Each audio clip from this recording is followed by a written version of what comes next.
Good afternoon, everyone. Happy Friday. Happy February. It's so nice to see all of you who registered for the program and are attending live. I appreciate you. And also for those of you watching live on Facebook, thank you for joining us. We have about 45 minutes for our program called Ask the Dietitian. That's me. You get to ask me questions ahead of time so that I can prepare a presentation for our topic of interest for the month. And for the month of February, we decided to talk about the new trends, right? So every year we see some trends come out and there's some predictions for what might be kind of popular in the world of food and nutrition. And I wanted to see what questions anyone had related to some of the popular trends that they might be exposed to this time of the year. So thank you for joining. I'm going to share my screen and present to you a PowerPoint. And those of you who registered, you will have a copy of the slides, and you also have a copy of a couple of recipes that I would say are like Cancer Wellness Center dietitian approved. And they're certainly maybe trendy, so you might be interested in them as well. So without further ado, I'll share my screen. Thank you again for joining us. And we're going to get going. Do you notice what's on the slide here? I don't know if that sounds appealing to anybody. But pickles seem to be a pretty big deal right now. If you look at Pinterest or even if you're on TikTok or any other social media platform, you may see pickles like in every type of capacity, right? I saw pickles marinated in Kool-Aid. And I was like, wow, that doesn't sound very appetizing. But cheese wrap pickles, I've seen pickles um, wrapped around a Snickers bar and they call it a snickle. So pickles maybe are just the new thing for this year. We'll see. I think pickles are a great choice. They offer a little, bite. Sometimes for the people that I'm working with during treatment, if their tastes change or they have kind of like a bland taste, the pickles really pack a lot of punch in terms of the tang and in terms of the acidity or the salty, the brininess. So, sometimes experimenting with new foods and new trends can open up some opportunities for you to really enhance the flavors, but maybe even the nutrition in your diet. So if you've ever had fresh pickles, that might be an opportunity to get some probiotics into your diet. So just one example of maybe many trends to consider. I'm going to get right into the questions so that I have hopefully ample time to answer them. So here are the first set of 3 of them. So what are the new 2024 food trends? I'm going to share with you what I think are maybe like the top 3 groups of food trends. The second is, what is the latest fad that is unfounded? I like that question a lot. And I really like this third question. What is the best way to evaluate food trends to optimize nutrition and healthy eating? What I will share with you in my answer to that question is really how to evaluate nutrition information in general, not even just about these food trends, but very much in the world of oncology nutrition, people they feel overwhelmed, right? Because they're sort of bombarded with information. And much of what is available to us online, especially, is misinformation and sometimes disinformation, if you're not familiar with that term. Disinformation means it's not only incorrect information, but it could be harmful. So that is my mission as an oncology dietitian, and certainly here at Cancer Wellness Center, to provide people with confidence about and giving them some trustworthy information about the foods that they're eating. Next set of questions: are chickpeas as good for you as I keep seeing on healthy eating websites? And then the last question I want to answer today is, I was recently diagnosed and I wonder if my wicked sweet tooth is to blame.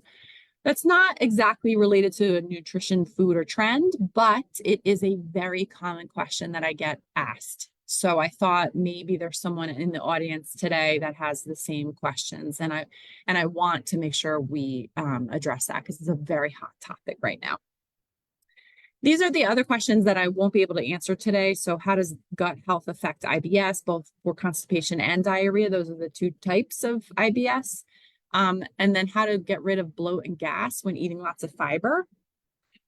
Lisa mentioned, for those of you who have registered before we started this, the Facebook Live, we are having a program at Cancer Wellness Center that I am facilitating, and it's on February 12th, and it's all about gut health. So for those of you who submitted those questions, you might be interested to register and attend that program. The other questions, I am currently on Creon 36,000 units. That's a pancreatic enzyme. How do I know if I'm taking the right amount? I'm having a hard time gaining weight. So I would love to answer that question, but I don't think this program, Ask the Dietitian, and this platform is the appropriate one to use. So I would encourage the person who submitted this question certainly to talk to your healthcare provider, but also reach out to me so we can talk one-on-one and I can give you more specific guidance. I think that's the best advice I can offer. What are the best fruits and vegetables for cholangiocarcinoma? Another great question, but I would say reach out to me because I want to give you more specific guidance about what might be best for you, not only for the cholangiocarcinoma, which is gallbladder cancer, by the way, but also too for you, and what other health conditions you may or may not be, may be part of your presentation. And then the last question, the balance between CHF and CKD, that's congestive heart failure and chronic kidney disease. Really good question, really complicated and for me to give a general answer in this program. I'd rather meet with you one-on-one and talk much more specifically about the stage of your kidney disease and about any particular blood work and other relevant medications that you're taking. That's what a dietitian can offer. Much more specific guidance rather than a general overview. So I want to give you the best services possible, and we can do that for you here at Cancer Wellness Center. Now, as I shared, it's a little promo for me. We have a virtual program on Monday evening, the February 12th, and it's all about the gut and the microbiome. So if you had some questions about your gut health and you're interested in learning more from me, I am very excited to present that program. It's one of my interests in the world of nutrition as well. Okay, so let's start with that first question. What are the new 2024 food trends? There's a handful, and it depends on who you ask. Like they do these predictions, right? So I did a survey as a dietitian. We're asked, what do you think is coming in the new year? And I would say protein still seems to like reign supreme, right? We see protein everywhere. It seems like it's like the best macronutrient we could possibly have. And I think we're going to find more plant-based protein choices coming from different ingredients, and certainly the protein kind of infiltrating the snack food market because we could take something that might be highly processed and make it, and it's a snack food, but if it has protein, it's better, right? And this is where you need a dietitian to help. So we want to be on the lookout for things like that. I also think that we're going to notice an uptick in hydration in terms of its functionality. And I'm going to give you a couple examples on the next slide, but I think that hydration, certainly for the oncology population, is always relevant. But I think we're going to see a trend in terms of different types of options in the market of beverages that serve functional purposes. So what that means is that there's going to be intentional ingredients in some of the beverages to support a particular condition. And then lastly, I do think that mental well-being and mental health and self-care is trendy in general. And so I think that that's an opportunity for food companies and manufacturers to tap into that desire, right, to support self-care and mental well-being and to really design some products that are going to help support that. So we might be on the lookout for some of these particular items. So in the top left corner here, this is a product called Neuro, and they have like beverages that are functional, right? So there's one Sonic, and that's meant to sort of increase attention span and boost energy levels.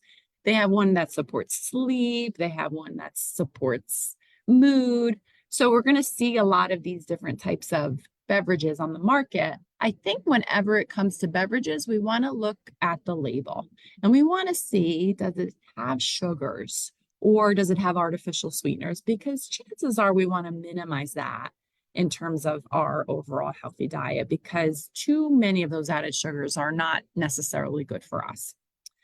The protein chips, that's a perfect example of protein being kind of king right now, right? And that I think that there's going to be a whole new market in terms of snack foods that are going to have a source of protein.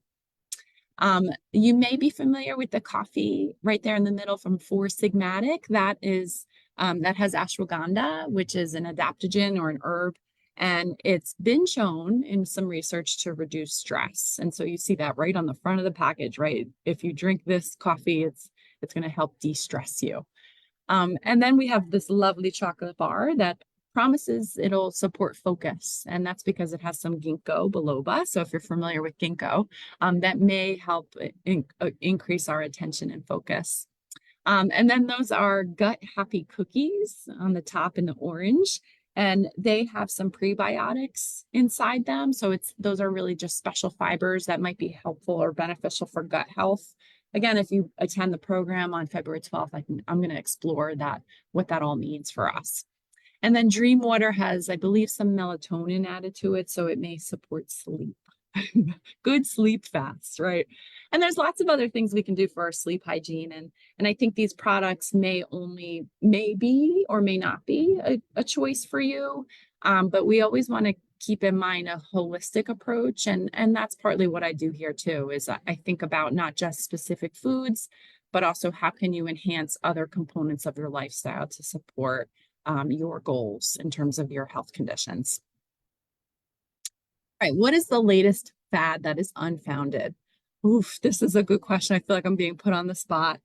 I have to share, I'm gonna have to bring up, it's not really a fad or a diet, but those weight loss prescriptions. So they have increased in the last 2 years in sales 300%. Is anyone surprised by that?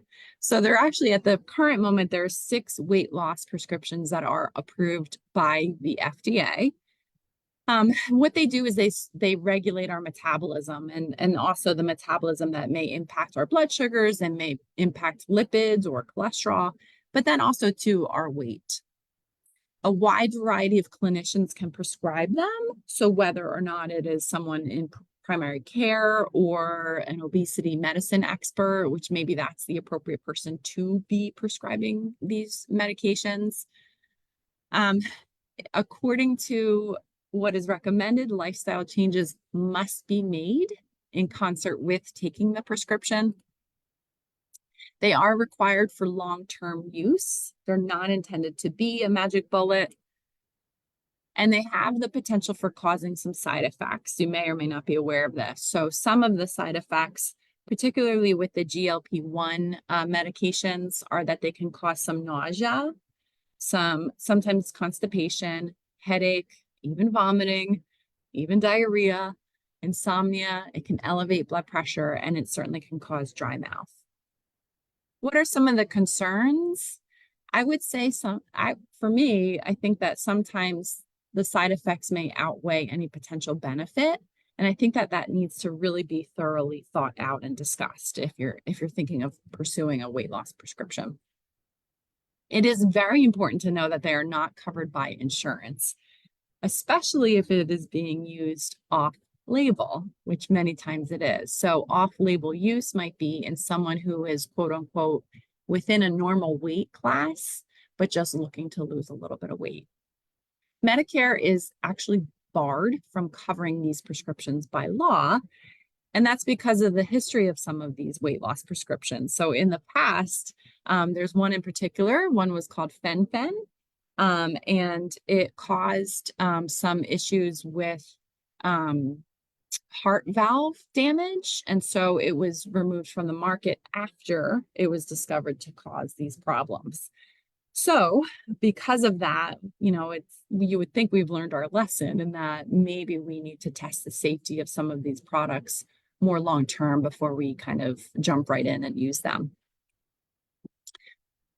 At the current time, the data suggests that 2/3 of people who start one of these prescriptions actually stop within a year, and they're not really sure why that is, but they do think maybe the side effects are part of it. They're not sure if cost is another issue, or even accessibility is my understanding.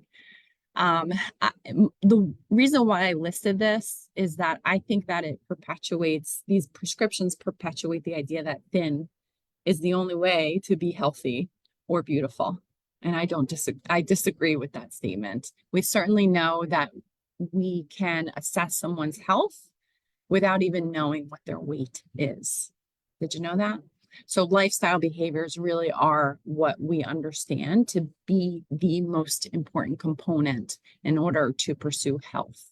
And so I think sometimes what can happen is these weight loss prescriptions deter us from pursuing a lifestyle change, and when they're supposed to be used in tandem. So I think, and it can distract us, right? So I think hopefully I have answered this question okay. I think that those are my concerns with weight loss prescriptions. Certainly I've worked with individuals who are taking them, and sometimes there is a role for them. However, I think for most of the general public, I think that it is important that we recognize some of these concerns before we consider taking them. Okay, next question. What is the best way to evaluate food trends to optimize nutrition and healthy eating? Really good, really good question. So here's the thing. This is why I have job security. The media wants our attention, right? So we're going to see headlines like this. It's amazing, unbelievable, what everyone is talking about, right? And that's what the media does. They are grabbing our attention, right? And potentially with clickbait. And so they're going to use sort of a sensationalized approach. And yes, what they do look at sometimes are studies, and they may even quote a study or have a reference in their source of the study, right? So here's what happens though. They are playing with numbers. And so very often they will use what we call relative risk. And so here's what relative risk looks like in the world of, let's just say, oncology. A new drug reduced cancer incidence by 50%. That sounds really spectacular, right? I would say sign me up for that. However, again, they're playing with numbers and they're using this relative risk when that's really not appropriate. We want to know the absolute risk. And so here's what that would translate into if we say a new drug reduces cancer incidence by 50%. What it really could mean is that it reduced that incidence from 2 people in every 1,000 groups of people down to 1 person. So it doesn't sound so fantastic anymore, does it? And that's why the media is not going to show us absolute risk, because it doesn't sound so fantastic, right? It's not 50%, when in all actuality, that is the truth. However, it's not the most pertinent information as it relates to the study and the study's findings. So absolute risk is actually more useful. And that's what I look at when I read research studies. And this is the way to really best communicate the true impact of an intervention without sensationalizing it. The news isn't going to use absolute risk, right? We need to recognize that. So how then do we spot a fad or a trend? So these are a couple suggestions. The first is to ask 5 W questions. The last question is not a W though. So who's the author, right? Where does this information come? Does that author have any credibility? What is the purpose of the content? Is the content attempting to sell something? Is it attempting to advertise, market? Is it trying to grab your attention for some reason? Where is the content from? Why does this source exist, right? What is the purpose? And then lastly, how does this source compare to others? And I think that's super important to ask, definitely in the world of nutrition, because many times studies contradict one another. So rather than, it would be very convenient for me to present my side of the story by using a handful of studies. However, I need to present to you all the whole story with all of the studies, right? So that we come away with sort of the takeaway of the current understanding within the research. Here's another way you could spot a fad or a trend.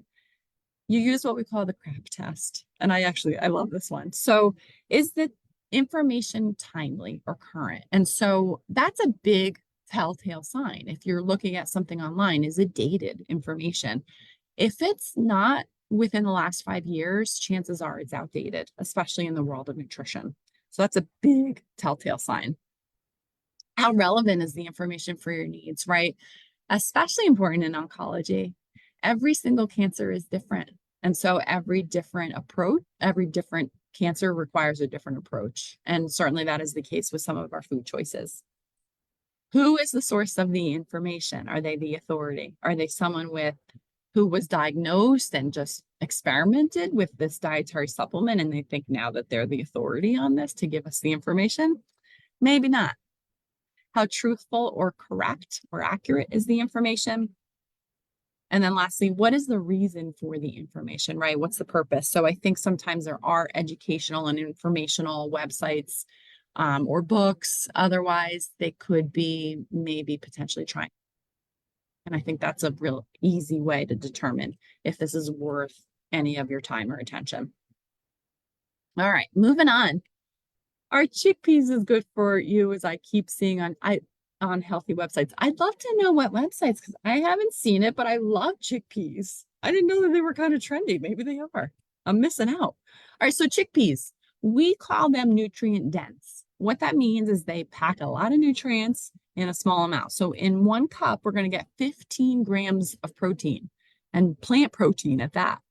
13 whopping grams of fiber. That is a lot. And then a handful of vitamins and minerals from iron, magnesium, potassium, zinc, folate, and vitamin A. I will share that magnesium and potassium is something that Americans do not eat enough of. They are called shortfall nutrients, and we don't eat enough of those.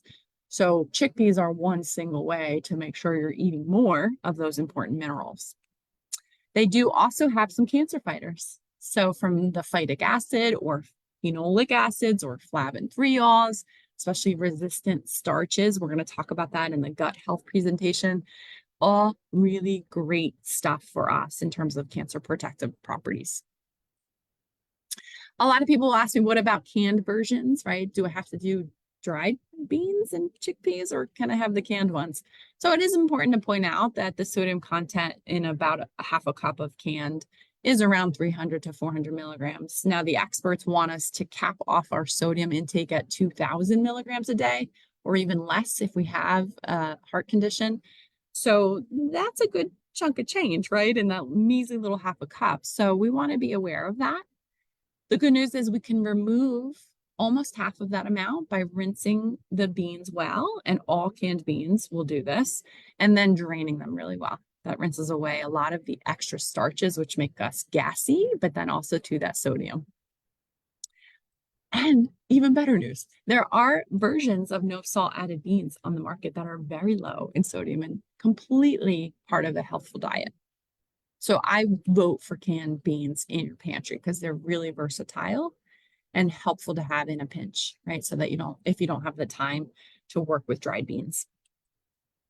What's really cool is that they're environmentally sustainable, right? So when we talk about plant proteins, this is a really good example of that. And they're versatile, as I mentioned. So if you have heard of the plant-based diet trend, which I don't think is going anywhere anytime soon, this is one good way. This is a great example of a choice in a plant-based diet that you can help to support your health. So are they healthy? They sure are. I would say include all types of beans and lentils in an overall diet, right? There's no one bean or lentil that's better than the other. They're all great for different reasons. They all have plant proteins. They all have fiber. They all contain different types and amounts of vitamins and minerals, as well as phytochemicals. Those are those cancer fighters I listed. So if we think about versatility, but also diversity, that's one way to really optimize the nutrition in your diet. And then I think this is the last question. I'm going to spend a little bit of time on this question because it's such a good one. I was recently diagnosed with cancer, and I wonder if my wicked sweet tooth is to blame. Oof. Okay, so stay with me on this one. Okay, so that kind of begs the question, does sugar cause cancer, right? Did my sweet tooth and eating all those sweets cause my cancer? In a word, no. If you want to take my word for it and leave it at that, please do. I appreciate you. I thank you for your trust in me. But I'm going to try to explain it further. Okay, so to help you understand it as I do. Here's what we know. There are no single foods or ingredients that are known to cause cancer. There's nothing. No single food, no single ingredient or nutrient in a food causes cancer. Similarly, there's nothing that we know of that cures cancer. Okay. Cancer is a complex disease. We know that, right? And you know what else is complex? Diet. Diet's very complex. There's so many different foods that we can eat, and the way we prepare them or store them and what else we eat them with, how we digest them, metabolize them. It's like really a lot to handle, right? A lot to think about. Here's what we do know, that we can ask people, groups of people who never got diagnosed with cancer, we can ask them, what have you been eating your whole life? And that helps us to understand a little bit better that maybe those foods seem to be helpful if we're looking to reduce the risk of cancer. Even after someone's been diagnosed, we can ask them, all right, you were diagnosed, you were cured, and you lived a normal, healthy life. What did you eat? And that's the type of information we have right now. So really, we're lumping all of these foods together, not just sweets, but all of the foods someone eats, all of the foods someone's not eating, and then in what amounts, right? And then you start to compare groups. So these people ate a lot of this, these people did not eat a lot of that. They ended up getting cancer again, or they ended up getting diabetes or heart disease. What happened there, right? And then they can dive deeper into what is it about those foods. Okay. Now, a very important thing to point out is that there's a risk. It's not a cause. Risk is different than cause, right? So we think there's a connection, but there is no cause effect between what we eat and cancer. So the way to interpret that is that what we eat may or may not be linked with the chance of getting cancer. Okay. The chance of being diagnosed doesn't guarantee that we will, right? There's only a chance there, right? So keep that in mind. And that's really the bottom line with food and cancer. It's all just risk. Okay. So we're going to try to minimize our risk, right? Because that's something we can do to empower ourselves, though. But so let's go back to this. Doesn't sugar feed cancer, right? So we're taught it's okay. So we're going to agree it doesn't cause cancer, but doesn't it feed cancer? I've heard that before. And yes, technically it does. Is that shocking to hear? Probably. Well, cancer cells function by altering their metabolism. So they use a lot of sugar. They love sugar. They love to reproduce, right? And they reproduce really fast. So they're gobbling up sugar.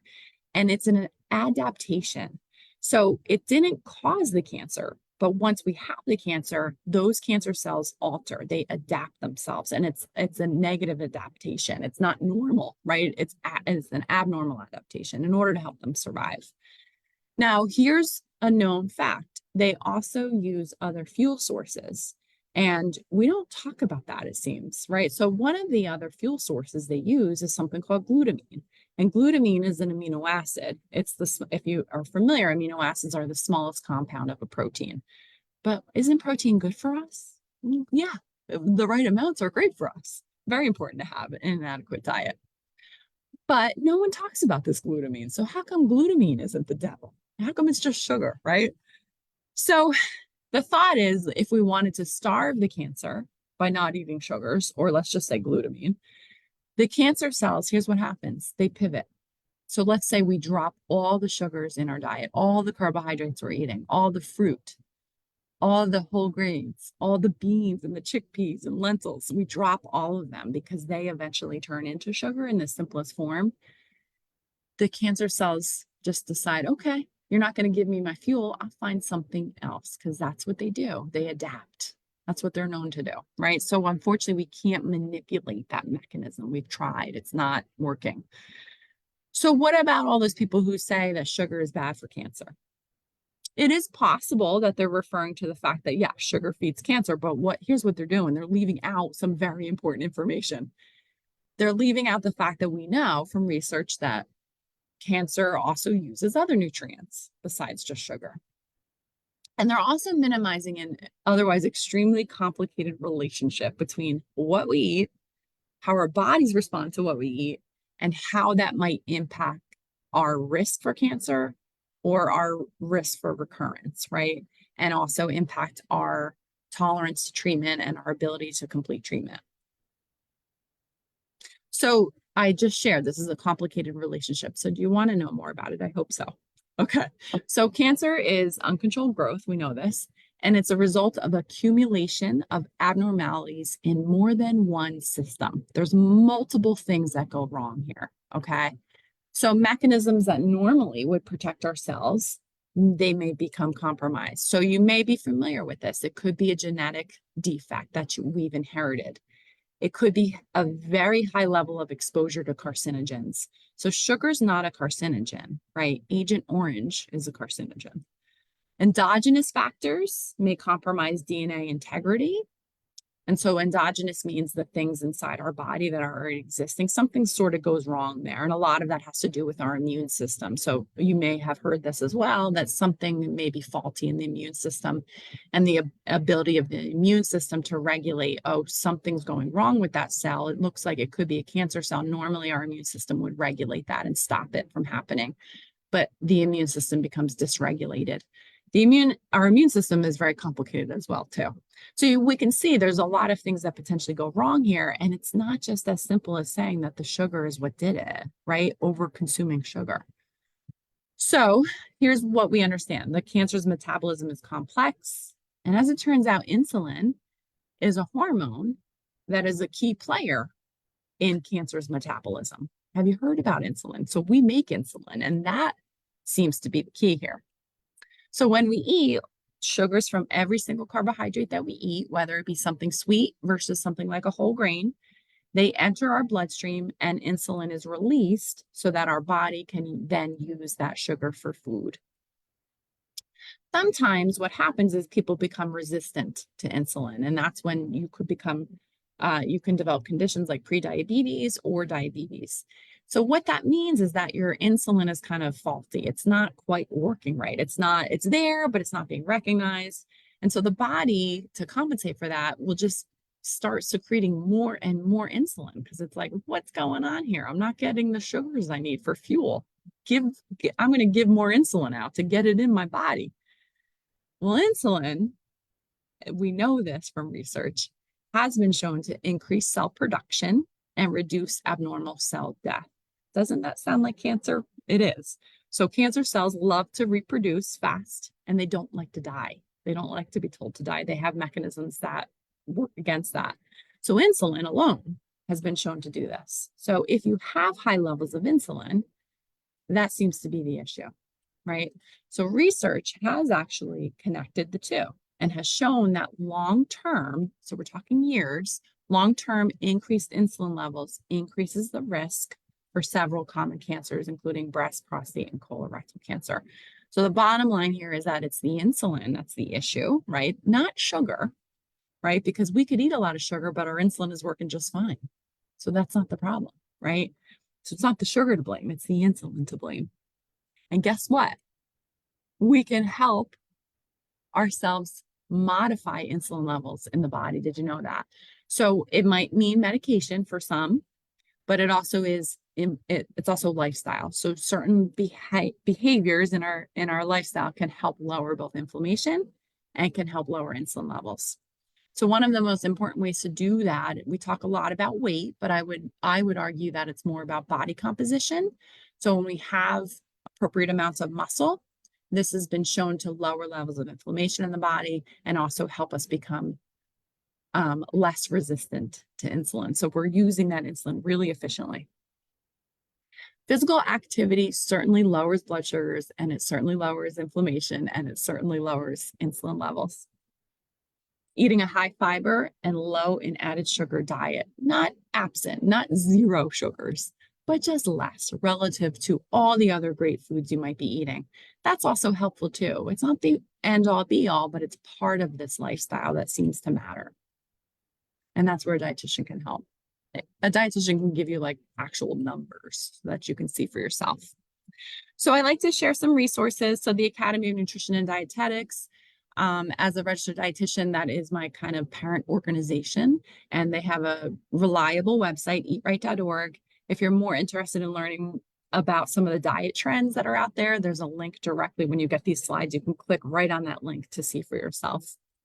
And then the American Institute for Cancer Research, I almost always reference them in my talks because they are the experts. They're a part of a they're a nonprofit and they're part of a consortium called the World Cancer Research Fund.